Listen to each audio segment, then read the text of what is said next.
আসসালামু আলাইকুম, সবাই কেমন আছেন? আশা করি সবাই ভালো আছেন। চলে আসলাম আপনাদের সামনে নতুন আরেকটি ভিডিও নিয়ে। এই ভিডিওতে আমি আপনাদেরকে জানাবো যে আপনারা যদি ডাচ বাংলা ব্যাংকে অ্যাকাউন্ট খুলতে চান তাহলে আপনাদেরকে কি কি কাগজপত্র সংগ্রহ করতে হবে এবং আপনাদের কি কি প্রয়োজন হবে ডাচ বাংলা ব্যাংকে অ্যাকাউন্ট খোলার জন্য।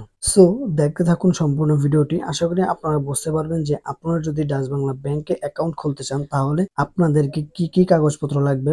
সো চলুন শুরু করি আজকের ভিডিও। ডাচ বাংলা ব্যাংকে অ্যাকাউন্ট খুলতে প্রথমে আপনার কিছু ব্যক্তিগত তথ্যর প্রয়োজন হবে।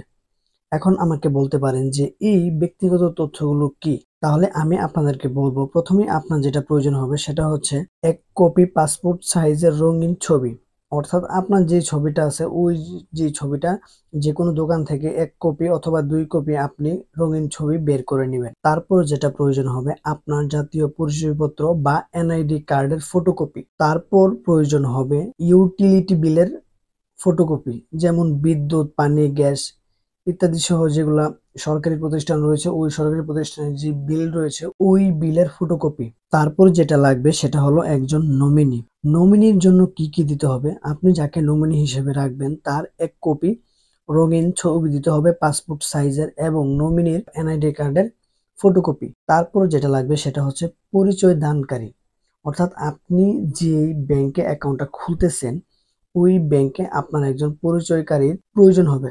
ধরেন আপনি যে ব্যাংক অ্যাকাউন্ট খুলতেছেন, আপনি কার রেফারেন্সে খুলতেছেন বা কি আপনাকে খুলে দিচ্ছে, এরকম একটা বিষয় আর কি। সো আপনার মধ্যে যে ব্যাংকে অ্যাকাউন্ট আছে, মানে ডাচ বাংলা ব্যাংকে যার অ্যাকাউন্ট রয়েছে এরকম একজন ব্যক্তি হলেই চলবে।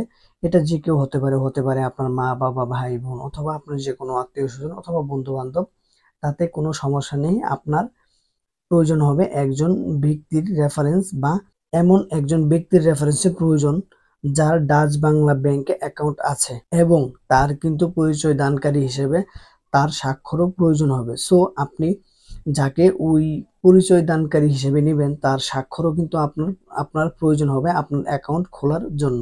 সো এই যে সকল কাগজপত্রের কথা বললাম, এই সকল কাগজপত্র নিয়ে আপনি যে কোনো ব্যাংকে গেলে কিন্তু আপনাকে ব্যাংক অ্যাকাউন্ট খুলে দিয়ে দিবে এবং কি আপনাদেরকে পরবর্তীতে যে বিষয়গুলো ফলো করতে হবে বা যে বিষয়গুলো আপনাদেরকে মানতে হবে ওই সকল বিষয় কিন্তু ব্যাংকের যে ম্যানেজার আছে ওই ম্যানেজার কিন্তু আপনাকে জানিয়ে দিবে। সো আপনি যদি ডাচ বাংলা ব্যাংকে অ্যাকাউন্ট খুলতে চান তাহলে কিন্তু আপনাকে এই সকল কাগজপত্র এবং এই সকল ডকুমেন্ট কিন্তু আপনাকে নিয়ে যেতেই হবে, তাহলেই কিন্তু আপনি ডাচ বাংলা ব্যাংকে অ্যাকাউন্ট খুলতে পারবেন। আর যদি এরকমটা না হয় তাহলে কিন্তু আপনি ডাচ বাংলা ব্যাংকে অ্যাকাউন্ট খুলতে পারবেন না।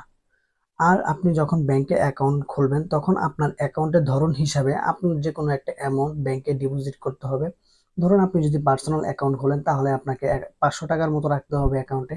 আর যদি আপনি বিজনেস অ্যাকাউন্ট খোলেন তাহলে হয়তো 1000 টাকার মতো রাখতে হবে।